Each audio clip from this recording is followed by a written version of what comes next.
Hey you guys, today we're going to be talking about tips and tricks on how you can get a full coverage foundation to look more natural, to not look heavy or cakey on the skin. I feel like that's like my daily struggles. I want good coverage, but I don't want to look like I have a lot of makeup on. I don't want makeup to settle in my pores or my fine lines or around my nose. And sometimes, most of the time when you're working with a full coverage foundation, that's kind of the trade-off that you get. So I have discovered some tricks to make a full coverage foundation look more natural, and I want to share this with you guys. So first and foremost, you want to make sure your skin is moisturized, and you want to make sure that it feels supple. So if you put your moisturizer on and then you wait a while to put your makeup on and your skin feels dry, you might want to go ahead and add a little bit of moisturizer to your skin, or spray your skin with like a really hydrating spray. One that I have is the Tatcha Luminous Dewy Skin. This is one. Another one is by Pixi. It's the Glowmist. This is probably my favorite. You just want to make sure that you're not using a makeup setting spray, so you're not using one that's meant to lock your makeup in place or one that's supposed to mattify your skin, because that's going to do the opposite. So you don't want to use one of those. Look for the words glowy in the setting spray, and you can spray your face with that before. The next thing is to pick a good blurring primer. So there are all types of different primers on the market. You want to make sure that you pick one that is meant to like blur pores or fine lines, because what that's going to do is it's going to allow you to use less foundation, because the primer is going to just kind of make that foundation go make a little bit of foundation go a lot further. So, oh my gosh, that's the most beautiful butterfly that just flew past my window. It was huge. Anyway, so one that I have is Hourglass Veil. This is a good one for blurring lines or blurring like pores in your skin texture. I think my favorite though, and I don't have it, I got a sample of it and I keep meaning to buy it, is the Murad, I think it's called Invisiblur, I think is the name of it. I'll link it down below, but that one knocked my socks off. That is one of the best blurring primers I have ever used. It's kind of pricey. I think it's like $60, but I will leave a link for that down below if you want to pick that one up. That one is the one I would definitely recommend. So I'm going to start with this mineral veil. I'm just going to apply a little bit of this. You don't need to apply this all over your skin. Really just focus in the places that you have texture. So I have pores here on my cheek that always kind of tend to show when I wear a full coverage foundation. And then on my forehead as well. So I'm just going to kind of concentrate this in the center of my face. You can usually tell a blurring primer by the way that it feels. If it feels like it has a little bit of a slip, then that's typically what you're looking for. Okay, so the next tip and trick is to take a brush that, so this is my favorite brush to apply foundation, full coverage foundation. I like it because it is so dense and there are so many hairs in there that it's just gonna work and buff that skin, that product into your skin.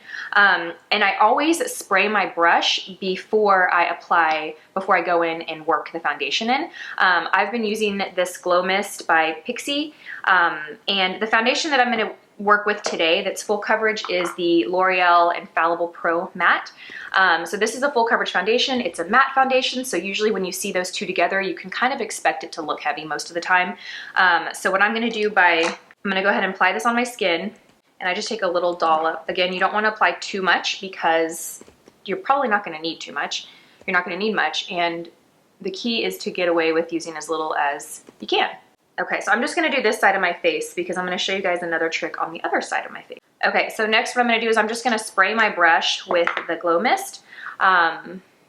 This is just gonna give a little bit of slip, so when I'm blending this out, it's just adding more hydration to the skin, really. So I'm just gonna go in and blend this out.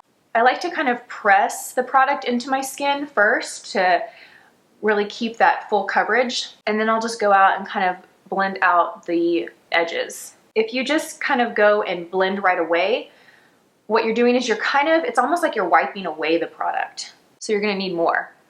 Go in and just press it. This brush does a really good job of blending it out just by doing that. So usually you don't have to work the brush in circles much. You can just kind of press it. This foundation is so nice. I don't know why I don't use this more often. Okay, next I'm gonna go and add a little bit more just in the center so I can get a little more coverage there. And you can choose to spray your brush again if you want. If you find that the foundation is not blending really easy and it's just kind of sticking to your skin, then use a little more of the setting spray, of that glow spray. Simple, easy trick, but it really, really does make a difference rather than using a dry brush. If you go in with a dry brush, you're just you're just gonna find that it's harder to move that product and blend it out. Having that brush a little wet is going to really help like blend that product out and make it just look more natural on the skin. Okay, so the next trick is to mix a very sheer foundation with your full coverage foundation. A couple of sheer foundations that I really like to use to do this trick. The first one is Face and Body by MAC. This is actually what I keep in my makeup kit, and I use this with brides. I'll mix it with another foundation just to get that coverage but kind of sheer it out a little bit. The other is by Face Atelier, and this actually offers a lot more coverage than the Face and Body, so I wouldn't really call this foundation sheer. The way that I use this is I actually use more of this and then just a little bit of full coverage. With Face and Body, I would use more of the full coverage and just a little bit of this to dilute it a little bit, so the ratios are a little different.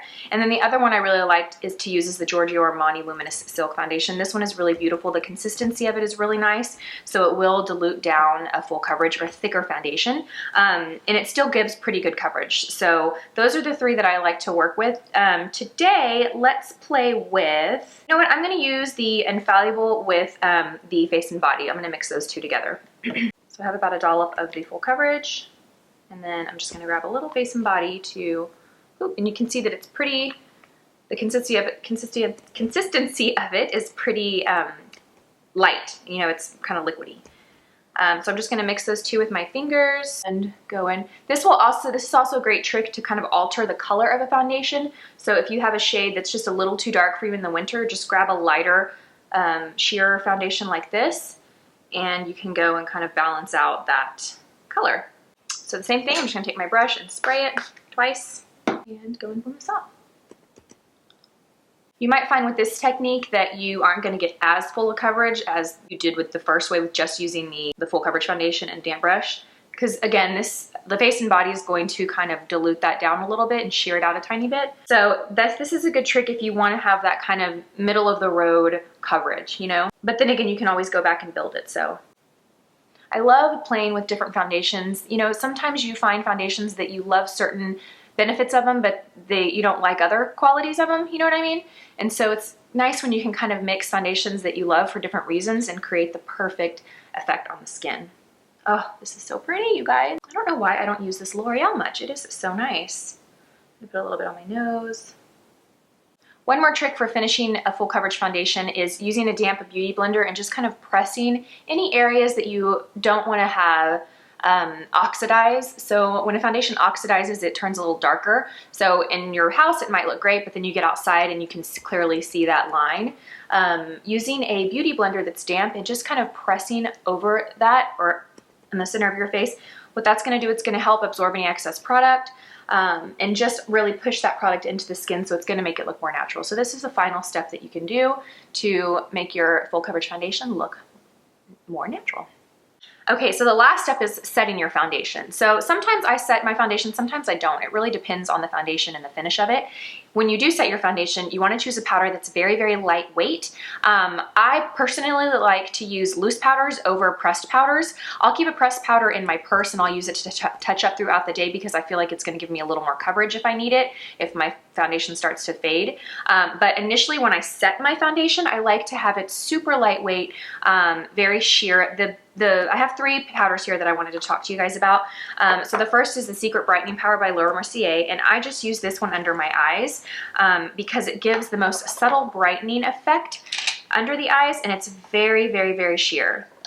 This is an area that you really want to make sure you don't use anything too heavy because that area under the skin is so delicate, and that's where we start to have the most texture, you know? So if you use a powder that's really heavy, you're just gonna like make that texture more obvious. So you want to use something very, very lightweight. This is my favorite product by far for under the eyes. The other two powders are great setting powders for all over the face, and I was trying to decide which one I like more, and they're kind of different. The first is the translucent powder by Mercier, and the other is the Makeup Forever HD loose powder. To me, these are very different powders. I know this one is really loved on YouTube and in the beauty community, and I do love it. I feel like this does give more of a matte finish to my skin, and so it does kind of make my skin look a little heavier, a little bit more made up. which is fine. But for the sake of creating like a very minimal look to the skin, I'm gonna recommend, and I'm gonna use today, the Makeup Forever HD powder. This is so thin.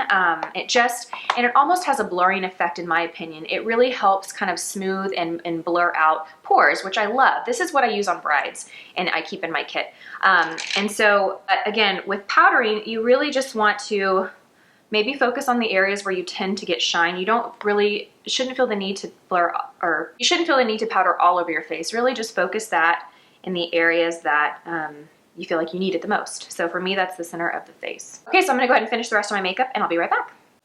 And this is the final look, guys. I hope that you guys picked up some tricks from this video. I really like the way that this foundation turned out. I have to give it up to L'Oreal Infallible foundation. I've had this for a while and I really don't pull it out very much to use it, but I'm looking at my skin and I'm kind of loving it. So I hope you guys enjoyed this video. If you learned anything new, let me know in the comment section below. That is why I do these videos, to just help kind of spread my love with you guys. So I would love to get your feedback. But yeah, anyway, thank you guys so much. I will see you guys in my next video. Bye.